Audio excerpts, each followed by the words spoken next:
the general quality of games that you'd get would be more balanced.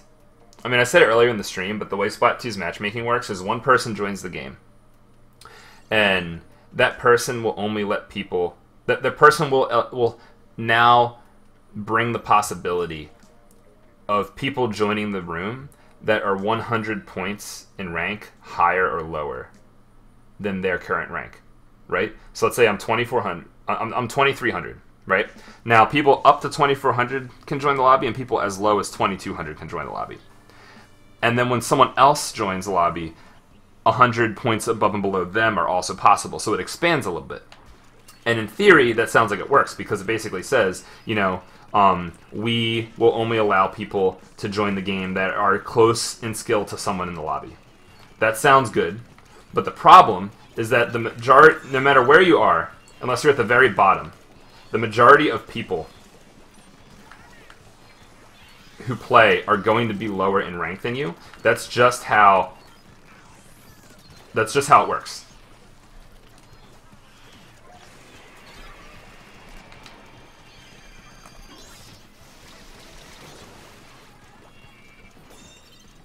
Oh, I killed myself. Whatever. So what happens is, you know, a high-ranked player tries to join the lobby. They can't easily find one, so it starts a lobby for the high-ranked player. Now, someone 100 points lower than that high-ranked player joins the lobby, because that's the most likely thing to happen. And then someone who's 100 points lower than that person who just joins the lobby, because that's the most likely thing to happen. And if I'm a 2300 player, it only takes 2 people to join the lobby before I am now a 2300 player in a 2100 lobby.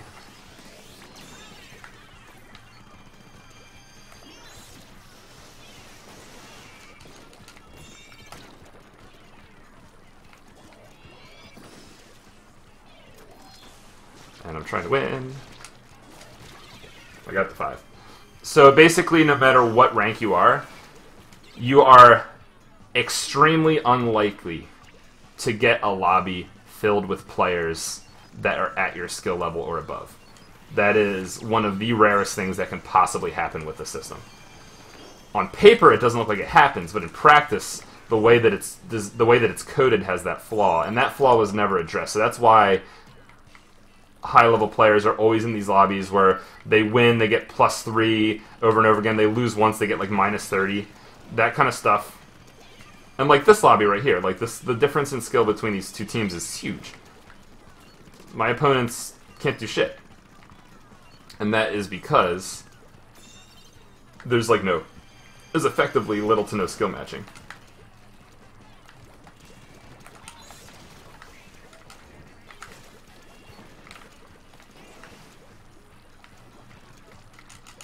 It's not their fault. But yeah, that's the problem with Splat 2's matchmaking. If I had to put it, and it's compounded also by the fact that the game has a ping filter, where it won't let people join your lobby under most circumstances if they're not close enough to you physically. So then you have this other situation where there's going to be plenty of people near you that are bad. There's going to be very few players near you that are good. So on top of the fact that there are more bad players available normally, the number of good players that actually can join your lobby without some kind of stress on the system, forcing the system to look outside of your like ping region, then you have this other problem where it's like there's a high level player near you, but the system's just not going to let him fucking join the lobby because he's not nearby enough, so it's going to get that lower level player instead, and that's going to lower the range of the lobby, and therefore let in more low-level players. And now the system doesn't think that higher-level player is required anymore, because no, we have plenty of people that can fit. You're a 2100 lobby. We have like 15 players that can join. We don't need that 2400, etc. I don't even know where the Rainmaker is at this point. The game is being nice to me after.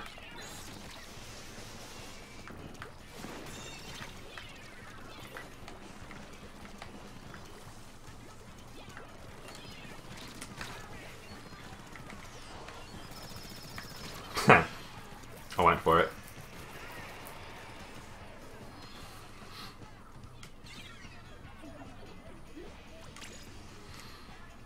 Yeah, so it's like the high-level players are there and they're searching. It's just that the system is like, well, he's not that close to you, so we're going to try to find someone else first.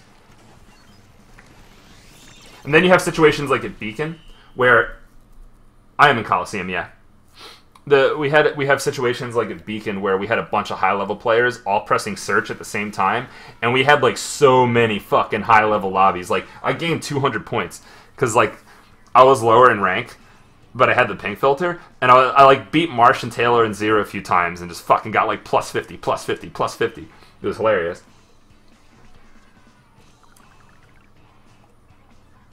And it was in Rainmaker, so every time I beat Marsh, it was just like cha-ching.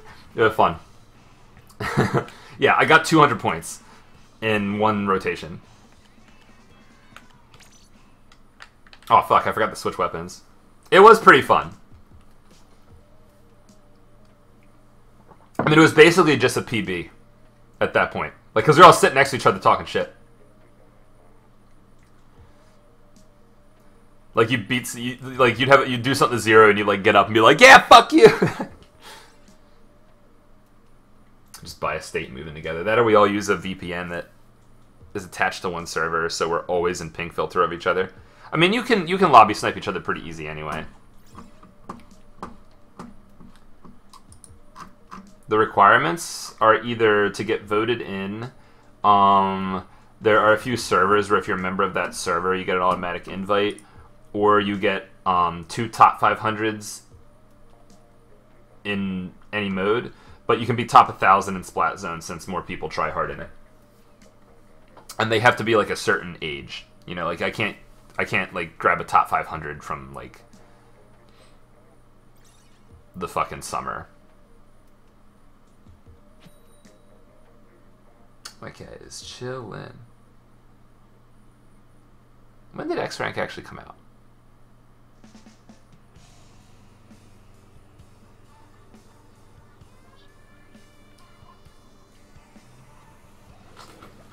Yeah, if you get like top 500 in 2 modes, it happens. If you specifically play the most like solo queue friendly, easy meta weapons, you do not play when you're salty or when you're having some kind of loss streak, and you have like a lot of discipline, it's not that hard to get close to top 500. It's not that hard to like stay over 2,500, at which case you're like a little bit of luck away. But like you can't like just play because you feel like it. You can't fuck.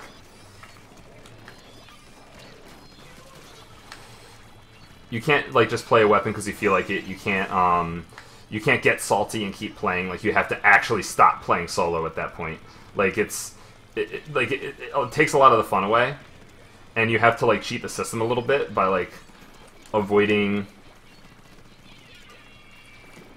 playing when the rotation's not good for the weapons that you're using, or like you're matching up against someone who's doing well against you, or like, you know, there's a lot of reasons that you have to say no. Ah! I tried to stop. End of the month, I think. I think that you can show... No, it's not by the end of the month. If you can show that you had a rating at one point that would qualify you for top 500 at the end of the month, it works. So, like, if you, or it's like, I forget what it is. Like, he has some sort of, like, logic applied where it's like, it doesn't have to be top 500 precisely. It's like, oh, I was this rank at one point, and it's like, okay, you know what, that counts. I just forget what and why the it counts is. Yeah, it's super easy to get at the start of the month. And it's like, if you say, I don't know, I honestly, like, go on Sendel's Twitter. Oh, jeez.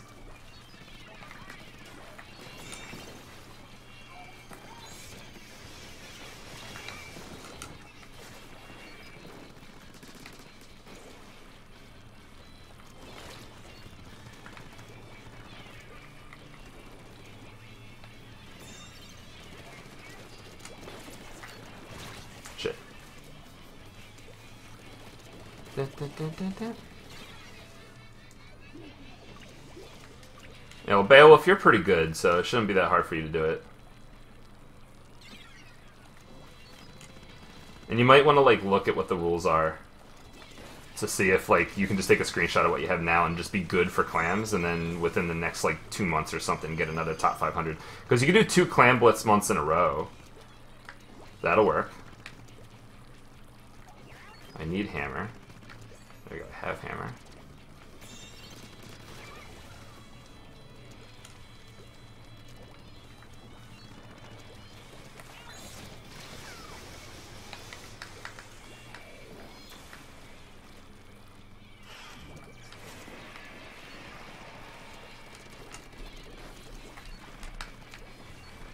So fast that person was able to just get away from my...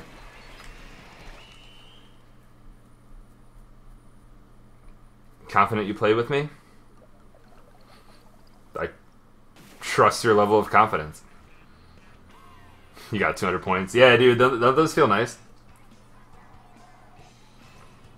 Alright, I'm having fun with Kimmy, but let's switch off. +4. Well, those guys weren't putting up that much of a fight, so... Hello, Tamashi. Tamashi? Yeah, yeah.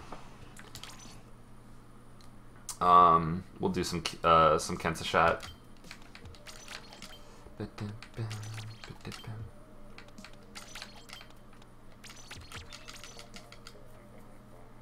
The clatter shot, the Tony tech.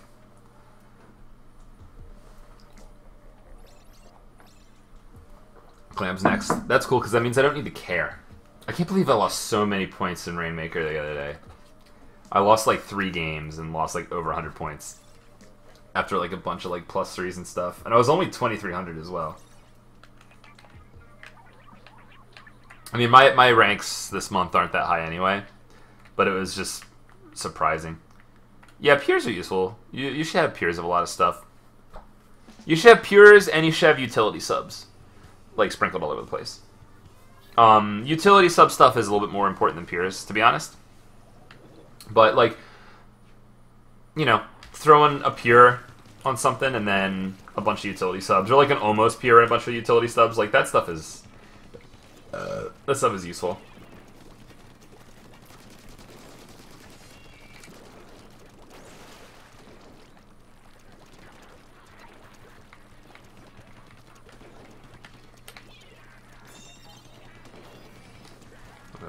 Missile this sniper.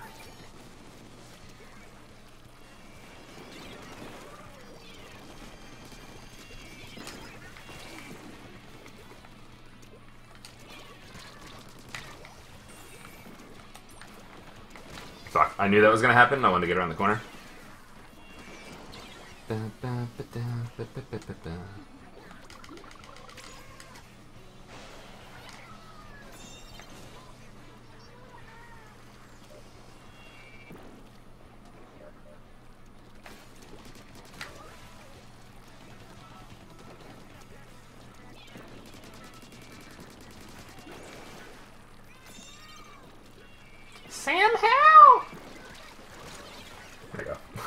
Alright, now we're in the dangerous situation where we got a lead in the first minute or so of a solo queue game, and we are very much facing a possibility of our teammates thinking that we don't need to push anymore.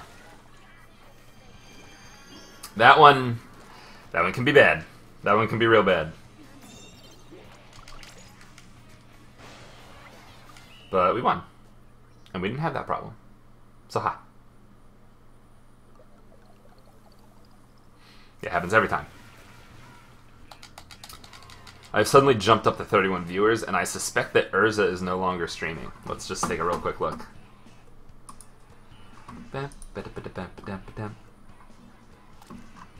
I am correct. Urza's done. Double my viewer count. Fun. Time for clams!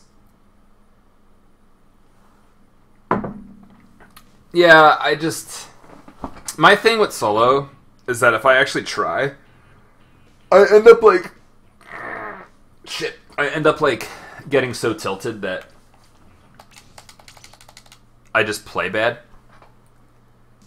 you know, like in a team environment, I'm all about like the attitude and the making everybody happy and being like supportive, like in and out of game, just like we're enjoying the game together. We like the game, but in solo, man, like one game where my teammates piss me off when I actually want to win, it just it puts me in like the chemistry of my brain just this like anger juice just gets like fucking injected and like I'm in a bad mood for like hours, man.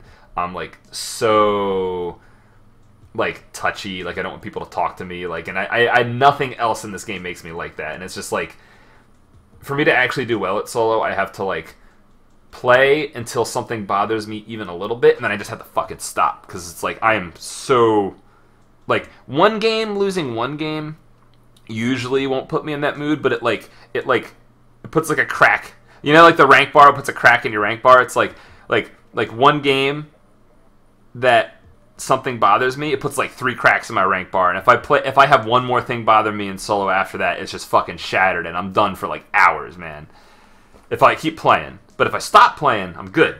It's just okay, whatever, things happen, I can move away. Man, I just do not have the mental self-control for solo. It's like relying on strangers and like, oh god, man. So that's why like if I actually, but I also can't stream that. And not like the anger part, but I can't stream Splatoon where it's like I play 2 games of solo, a teammate throws, and I'm done for a half hour. Because that's how like when I'm not streaming, that's how I play.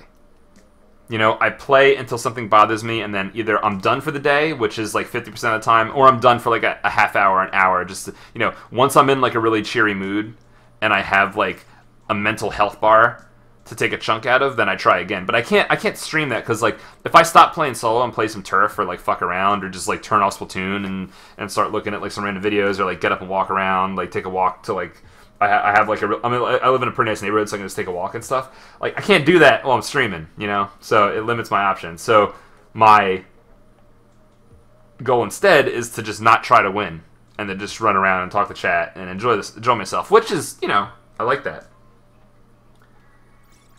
Missile botting or booyah botting triggers you? Yeah, well, it's annoying when missile bot players win, in my opinion, because it's like they're like ruining the experience for everyone else, and it doesn't really work. But it's solo queue, so it's like you just get free wins.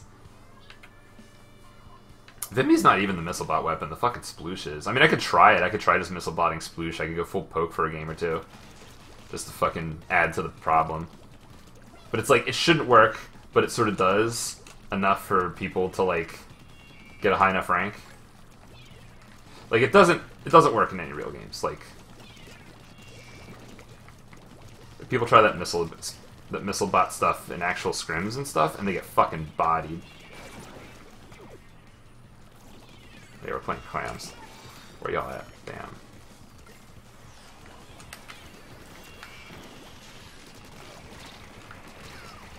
I hurt this person. Continue to hurt him! Good. No? No? No? I'm surprised that person didn't die. Oh, he did die. Just in a delayed fashion. That person standing next to me was not a good thing, but we didn't get punished because there actually was not a sharker there, contrary to what we suspected. That person is,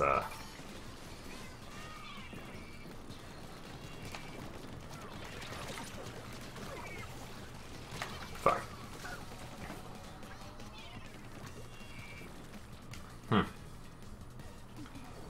I gotta watch out for this 10 attack flanking a lot. Yeah, I know you're there too, buddy.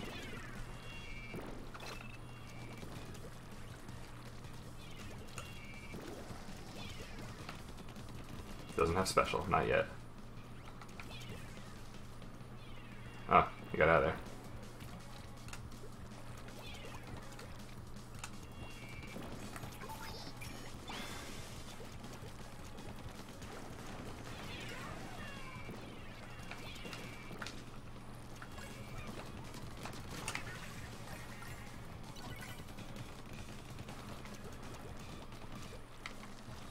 Is he chasing? He should, based on his personality type. Okay.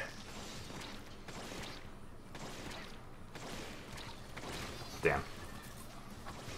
Oh, it was a fucking brush. I was hoping that someone would shoot at him while he was just fixated on me. But, you know, that stuff happens, so that's good. Yo, foil is fun. You know what? I might just play some foil, dude. I really like foil now. It is super fun. Alright, brush. Do your thing. Don't go right! No, no, don't, no. I refuse. I'm saying no. Just fucking go straight forward. Oh my fucking god, dude.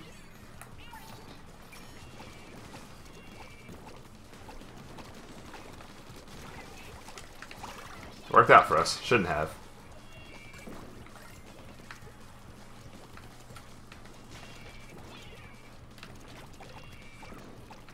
Yeah, I would just win.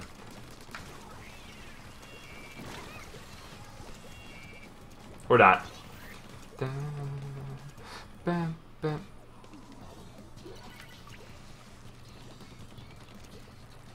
Showed me missing. Wait, what? Hey, what's going on, Matt? EJ. I don't know why I call you Matt. I know who you are. And you're usually called EJ. So, like, I would probably call you by the thing that I call you and not just read your name. As if I was just reading what's on screen and didn't actually know what I was talking about. That's just acknowledgement that I like you, okay? This is awkward. An awkward hello. Oh, you got missiled by a sploosh? Oh, yeah. I see what you're saying. No, that'll happen. That'll 100% happen.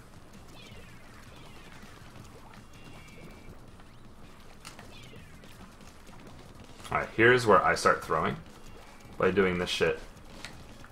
Oh.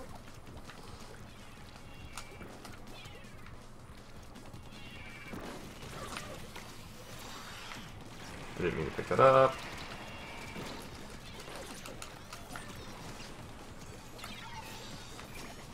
Really? Please, someone get a kill. Nice. Holy shit, that was a really good push. That push was crazy.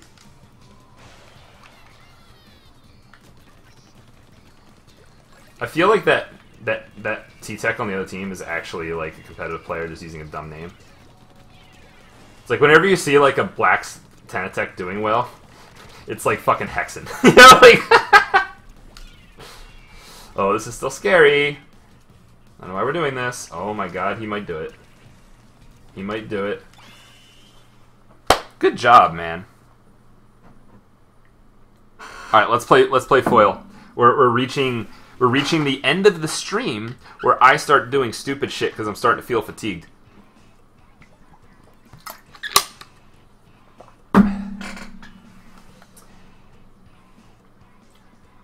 Fucking brush, dude. Any advice how to bring moral up for your competitive team?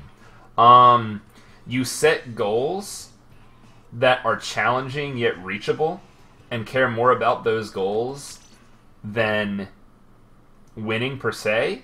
That way you get positive feedback for your actions and your efforts. So like for example, the team that I am coaching for Smash and Splash, now that Perps is back, we can start working on the team again. And my goal for them,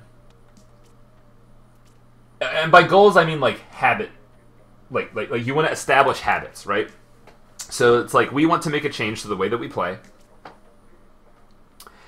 We want this change to be what we care about. So this is also like a mentality thing that your team has to like subscribe to. Where the fuck is the foil, dude? I played so many stupid weapons lately that the foil's like gone. Because I was playing the other day. So you know, like we're going to. I don't know. We are going to change the way we play. We're gonna form a habit, and we are going to like. Sorry, I'm completely all over the place right now. So we're gonna form a habit, and we're going to like value it, right? So for these guys, what the habit we're trying to change is we are. Is this the build? I don't know if I want main saber on this.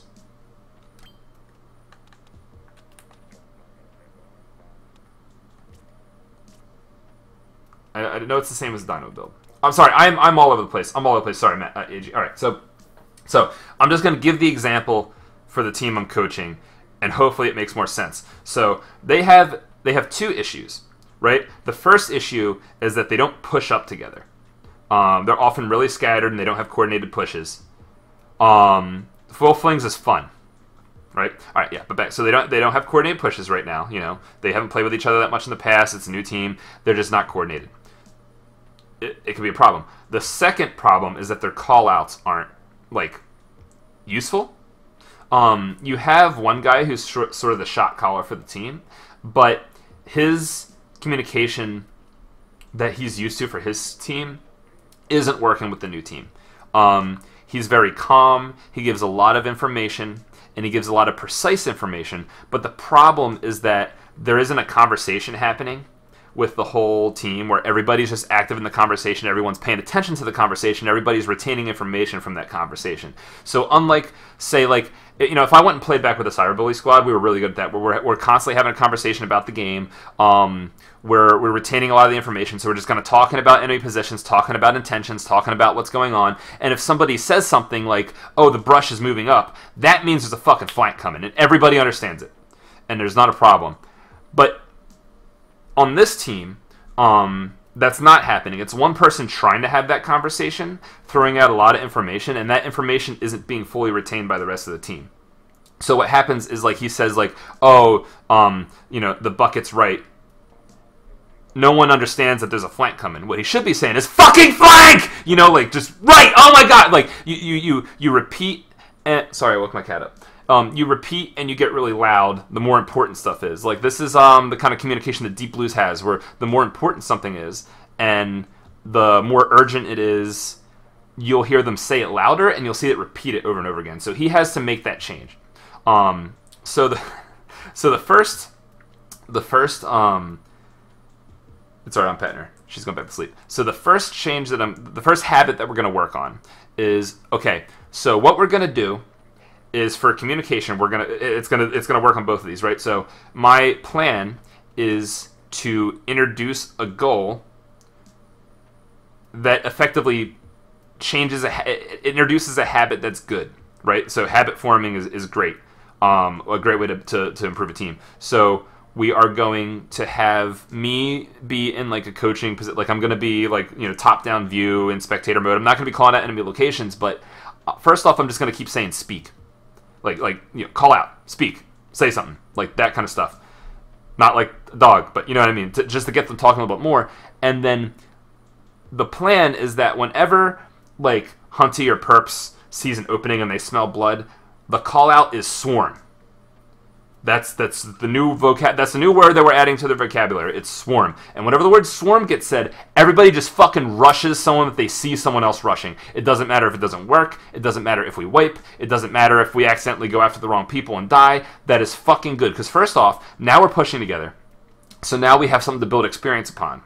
And second off, we're listening to call-outs and we're responding quick, right? So we have, you know, that complicated, over-complicated voice chat where the information isn't precise enough for this new people that are listening. Now we simplified those callouts to one word that does something and it's effective. Okay, awesome. So we just made the callouts more efficient and they're working more. Second off, we're solving the problem of people not pushing together. When someone says swarm, we all fucking go and we just run up and just start killing stuff. And it's not, and by doing this, if we do this correctly, we're going to start having the feeling of accomplishment when the word gets said and everybody does the thing.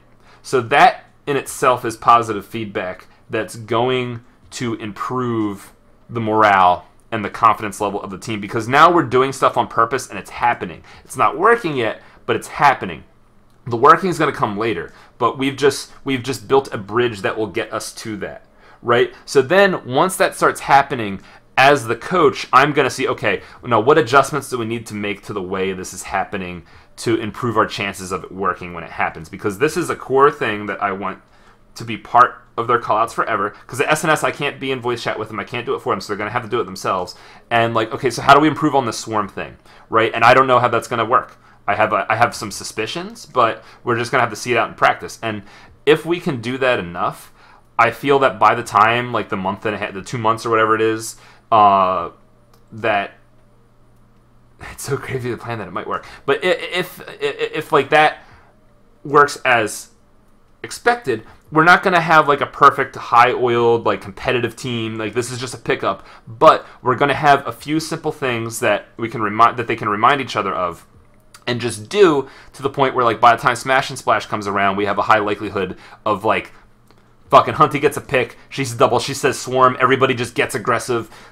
Everybody just fucking dies. We start looking like we're Demise or something, and we do well. So that I don't know like, how well that swarming gets you going. Yeah. So I don't know how well that answers your question, EJ. That's like my example where it's like, okay, let's look at what problems the team has. Let's pick something really simple that we can do and get positive feedback and confidence from it happening and build on it from there. So like that's my example. Your team's different than mine. You might be able to make something of that. I don't know, but now we're gonna fucking play Flings. Kyo, how stupid is this build? Don't answer that.